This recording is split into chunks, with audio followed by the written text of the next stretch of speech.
If you are given a job, do it well with integrity. Don't start eating the money before the contract is on. No, be disciplined, do the job well. The profit will come. And when you see, excellence has a way of recycling opportunities to your life again. There is nobody who lives what works.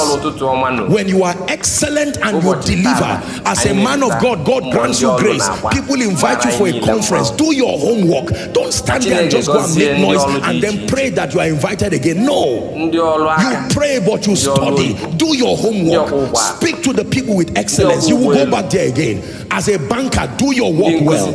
A businessman, do your work well. You run a shop and a mall. You wake up by 11 o'clock and close by 3 o'clock. And your excuse is that I'm running to church. I love you sincerely, but that approach is a loser's approach. You can employ people, and that includes other people who may not be there, so that while you are in church, your products are still running and you are blessing people. If you are given a job, do it well with integrity. Don't start eating the money before the contract is on. No. Be disciplined, do the job well. The profit will come. And when you see, excellence has a way of recycling opportunities to your life again.